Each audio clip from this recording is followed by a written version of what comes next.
Terpilihnya Joe Biden di Amerika Serikat punya peluang untuk Indonesia menjadikan Amerika Serikat sebagai pasar ekspor. Tapi ingat jangan sampai Indonesia yang malah jadi pasar karena kepentingan Amerika Serikat di Asia. GDP AS itu kalau kita bandingkan dengan total GDP dunia gitu, itu mengambil porsi 24,65% dibandingkan Tiongkok yang hanya 16,9%. Tentu ini merupakan pasar yang potensial. Biden menjanjikan akan meningkatkan besaran tarif pajak korporasi dan meningkatkan upah minimum federal. Hal ini tentu akan berdampak terhadap semakin besarnya pundi-pundi keuangan Amerika Serikat dan juga peningkatan daya beli masyarakat AS. Nah, kini kita akan bahas dengan Kepala Ekonom Bank Permata Joshua Pardede bagaimana nih dengan kemenangan Pak Biden untuk rupiah dan juga kebijakan-kebijakan lainnya. Selamat pagi, Mas Joshua. Selamat pagi Mbak Riri. Oke, ini Biden sudah menang, euforia optimisme ada pada ekonomi Amerika Serikat yang tampaknya akan banyak ada perubahan. Tapi apakah itu berarti dolar akan balik ke rumahnya? Saya pikir memang kalau kita lihat dengan tadi yang sudah dibahas juga bahwa kebijakan Biden ini kecenderungannya dampaknya itu akan cenderung lebih baik ya, bukan hanya buat ekonomi Indonesia tapi juga ekonomi global. Karena kalau kita bandingkan dengan kebijakan Trump yang sering dipenuhi ataupun diliputi oleh berbagai ketidakpastian ataupun banyak kejutan ya, kalau kita lihat dengan Twitternya terkait dengan perang dagang dengan Tiongkok, ini tentunya memberikan dampak yang kurang positif ya buat perekonomian global. Sehingga dengan kebijakan approach ataupun pendekatan yang akan dilakukan oleh Biden terhadap Tiongkok ini cenderung lebih lunak, tentunya kondisi dari ekonomi global kita harapkan bisa lebih cepat pulihnya di tengah kondisi pandemi ini, dan juga tadi kondisi dari perang dagang ini antara Tiongkok dengan Amerika Serikat diharapkan juga akan cenderung lebih mereda gitu ya.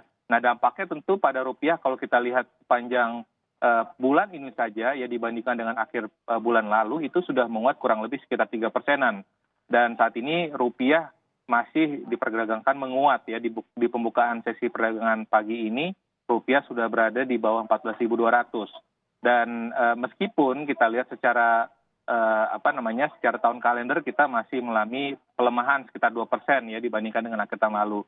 Tapi dengan kondisi di mana tadi kemenangan Biden ini justru malah menekan dolar ya terhadap mata uang utama, mata uang negara maju dan juga mata uang negara berkembang, dan ini menjadi indikasi bahwa sentimen di pasar ini euforianya cenderung positif ya, dengan indikasi bahwa Joe Biden menang. Karena artinya kalau dolarnya melemah, justru ini kan mengindikasikan bahwa sentimennya cenderung baik ya buat pasar negara berkembang termasuk juga pasar domestik Indonesia. Tapi jadinya sejauh mana rupiah akan terus melemah nih, Mas Joshua?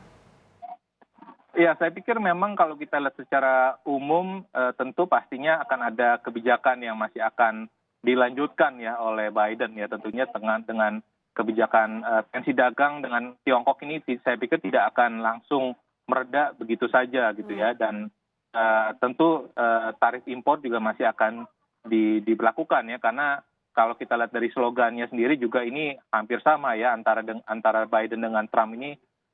Biden ya masih made in all of America gitu, dan Trump juga America first. Jadi intinya adalah industri dalam negerinya Amerika Serikat ini juga diupayakan supaya tadi bisa menyerap tenaga kerja, karena data pengangguran pun juga pasca di tengah pandemi ini juga trennya juga justru menurun ya. Berarti indikasi bahwa kondisinya kebijakan dari kebijakan dari Biden ini tentunya diperkirakan juga akan tetap akan membuat tadi tarif ini masih akan tetap berlaku. Tapi kita harapkan rupiah ini ke depannya kecenderungannya akan relatif jauh lebih stabil ya dibandingkan dengan kondisi dalam pemerintahan Trump yang sangat dipenuhi oleh ketidakpastian dan juga cukup banyak kejutan gitu. Jadi memang stabil yang lebih penting. Tapi kalau bicara Trump, kalau dulu dia kan sebenarnya mendewakan banget nih suku bunga rendah atau bahkan 0% didorong terus. Nah, apakah pemulihan ekonomi AS dengan terpilihnya Biden ini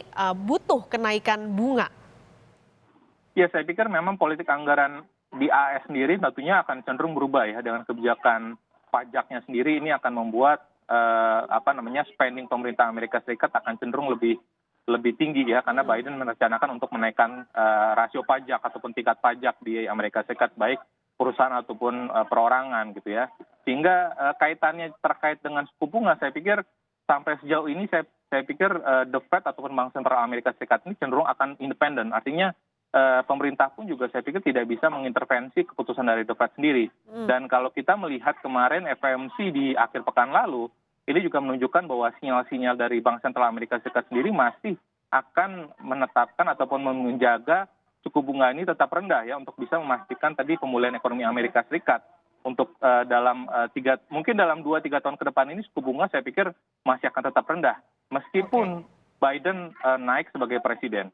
Oke, tapi pada intinya nggak ada lagi tuh cawe-cawe dari presiden seperti yang terjadi pada pemerintahan Trump. Mas Joshua, terakhir, ini kemenangan Biden, ada peluang nggak nih buat ekspor Indonesia?